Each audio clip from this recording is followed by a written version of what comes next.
Салам радиосунда жаңылыктар.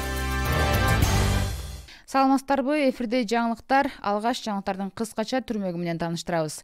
Чек ара аймактардын калыбына келтирүүгө 3 миллиард сом каралды. Дүйнөлүк банк Баткен облусун өнүктүрүүгө 50 миллион АКШ долларын бөлөт. USAID Баткенде чек арадан эвакуацияланган элге 8 миллион сомдон ашык каражат бөлдү. Эми ушул жаңылыктар тууралуу кененирээк айтып беребиз.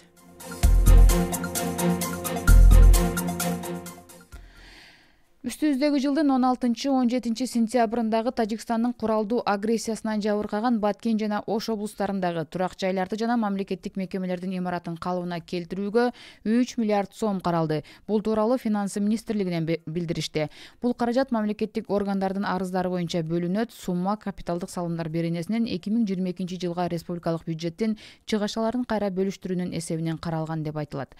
Аталган сумма аскердик жана жарандык инфраструктураны оңдоого, калыбына келтирүүгө жана курууга жумшалат. Анын ичинде социалдык, ирригациялык объектилерди курууга жана капиталдык оңдоого, калкты ичүүчү таза суу менен камсыздоого, турак жай курууга, ошондой эле жолдорду реконструкциялоого багытталат деп белгиленет маалыматта.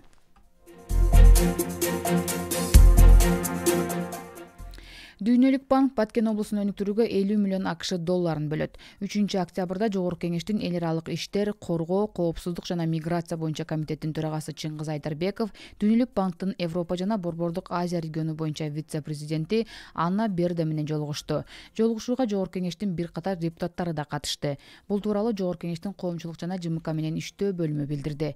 Чыңгыз Айдарбеков Кыргызстан менен Дүйнөлүк банктын ортосундагы алакага жогору баасын берип, өлкө эгемендүүлүктү алгандан бери 2 миллиард АКШ долларынан ашык суммада каржылык жардам алганын белгиледи. Муну менен катар көрсөтүлүп жаткан ар тараптуу жардамдар үчүн ыраазычылык билдирди. Тараптар кыргыз-тажик мамлекеттик чек арасында болуп өткөн акыркы кайгылуу окуялар боюнча да сүйлөштү.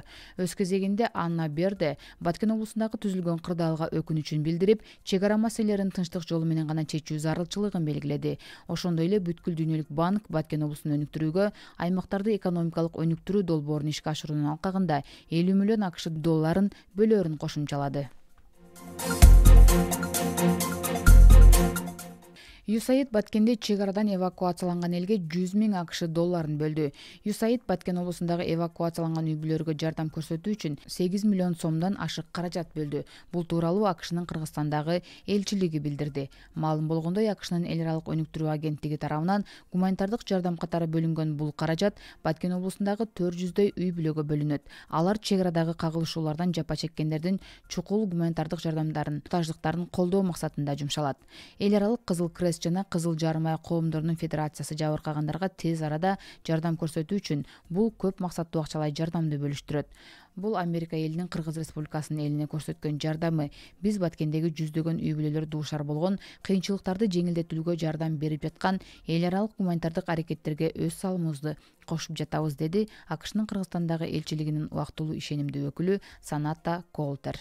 Буга чейин USAID, ЮНИСЕФ жана Кыргызстандын улуттук Кызыл Жарым ай коому аркылуу 1000 гигиеналык комплект берген. Комплекттер 5000 адамдын, анын ичинде Баткен облусундагы 2000 баланын муктаждыктарын канааттандырууга жардам берди деп белгиленет маалыматта. Акыркы сааттарга алынган жаңылыктар мына ушулар болду. Биздин толкундан алыстабаңыздар.